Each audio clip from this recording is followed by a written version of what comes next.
Habang nasa gitna ng emergency rescue operation, isang pulis ang tumulong sa panganganak ng isang residente sa Sitio Alicabok, Barangay Orani, Bataan sa isang hindi malilimutang eksena ng kabutihan at malasakit. Ang balitang hatid ni Patrolwoman Jilly Peña.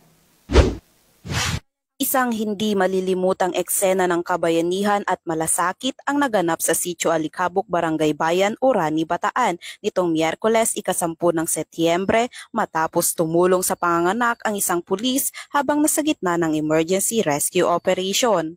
Kinilala ni Police Colonel Marites A. Salvadora, Provincial Director ng Bataan Police Provincial Office, ang pulis bilang si Police Master Sergeant Ronald Imperial, miyembro ng Orani Municipal Police Station. Ayon sa ulat, nakatanggap ng tawag mula sa 911 ang Orani MPS tungkol sa isang buntis na nangangailangan ng agarang tulong. Agad na rumesponde ang Mobile 1 team na pinamunuan ni PMSG Imperial at natagpuan ang isang 30 anyos na babae na may kapansanan sa pag-iisip na nagsisimula ng manganak sa ilalim ng puno. Sa kabila ng tensyon at panganib ng sitwasyon, ipinamalas ni PMSG Imperial ang kanyang kahusayan at malasakit.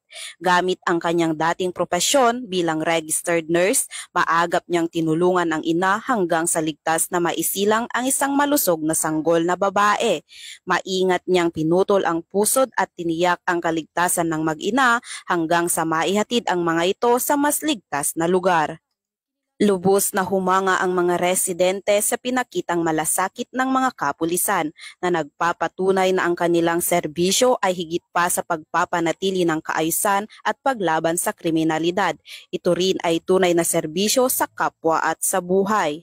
Pinuri rin ni Police Brigadier General Ponce Rogelio I. Peñones Jr., Regional Director ng Police Regional Office 3, ang kabayanihang ipinamalas ni PMSG Imperial at ng kanyang grupo. Sa pangyayaring ito, muling napatunayan na ang tunay na diwa ng pagiging alagad ng batas ay hindi lamang nakikita sa uniforme o armas, kundi sa pusong handang magbigay ng buhay at pag-asa sa kapwa. Mula dito sa Police Regional Office 3, ako ang inyong PNN Correspondent, Patrolwoman Jilly Advincula Peña, alagad ng batas, tagataguyod ng Balitang Pulis.